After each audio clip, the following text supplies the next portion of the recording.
Pour commencer, est-ce que vous pouvez me raconter ce que vous avez fait avec Redley Express aujourd'hui? Nous avons attendu quelques heures pour avoir une bonne piste pour sortir. Le soleil a fait le travail, la piste était parfaite. Quel genre de travail a fait le cheval?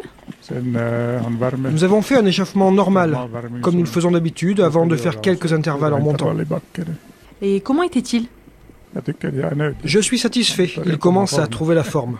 Notre objectif est qu'il soit au top pour dimanche. Concernant le prix de Belgique, il y a eu quelques hésitations quant au fait qu'il court ou non. Le premier plan était de faire comme l'année dernière, non? On a hésité, mais on a décidé de courir en faisant une course sage et avec les fers. Il a repris un départ volté et a eu une course gentille. Vous avez discuté de ce que vous ferez tactiquement un instant avec Björn, non? Pour moi, l'important était qu'il ne soit pas dur avec le cheval, comme c'était le cas l'an dernier. On avait aussi en tête le départ volté. Il n'en avait pas pris depuis le dernier prix d'Amérique.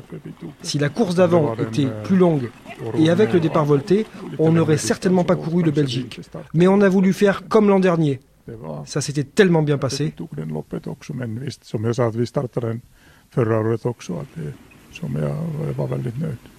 J'ai entendu que vous aviez tout prévu dans cette course et que vous aviez même dessiné le déroulement de course, c'est bien ça? C'était sur le ton de la rigolade, évidemment. Qu'est-ce qu'il y avait sur ce dessin?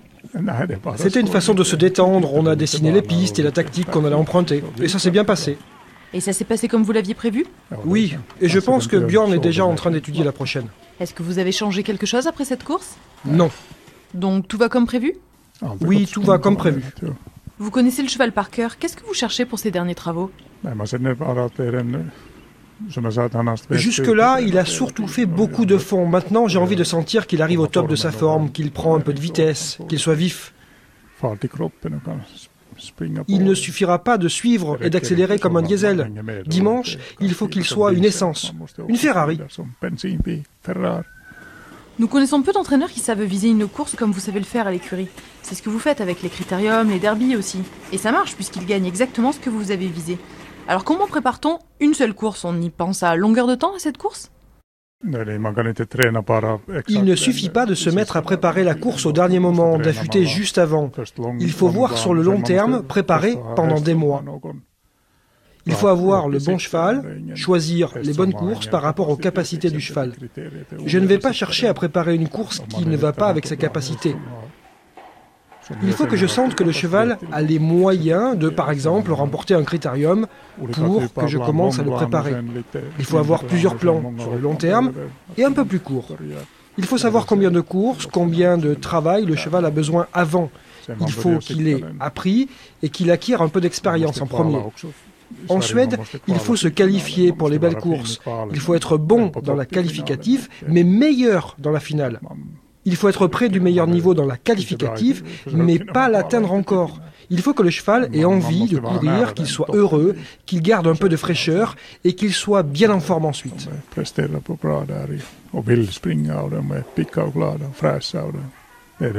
Pour ça, les derniers travaux sont toujours très importants. J'y vais toujours un peu au feeling selon ce que me montre le cheval. Après, je peux m'adapter dans l'entraînement et dans tout ce qui va autour. Il faut connaître et lire le cheval.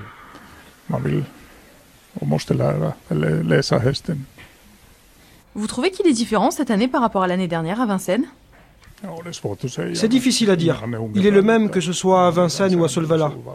Il n'y a pas une grande différence, mais le cheval sait ce qu'il a à faire. Il sait même la différence entre les grands jours et le quotidien. Cette année, vous avez couru autant que vous l'aviez prévu?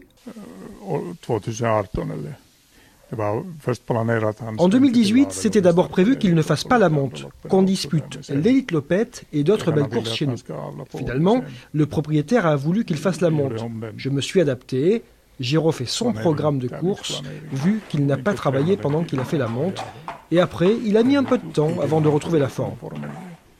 Mais ça a eu un impact sur votre travail en tant qu'entraîneur? Ça a changé votre façon de travailler?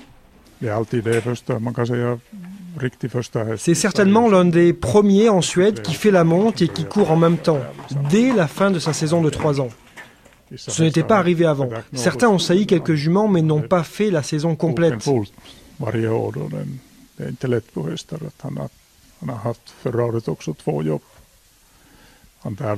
Ce n'est pas facile pour les chevaux de faire les deux. Il a couru, on a préparé l'hiver, puis il a couru ici, puis il a fait la monte, et après, il a fallu enchaîner en Suède. Il gère ça de façon fantastique.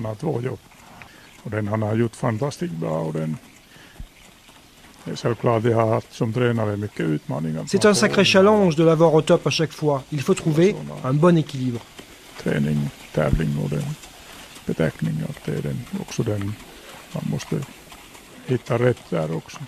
Qu'est-ce qui vous a plu aujourd'hui avec le cheval? Le plus important est qu'il soit souple, frais, qu'il ait le moral. Si le cheval n'est pas sain, il ne veut pas se donner et récupère mal.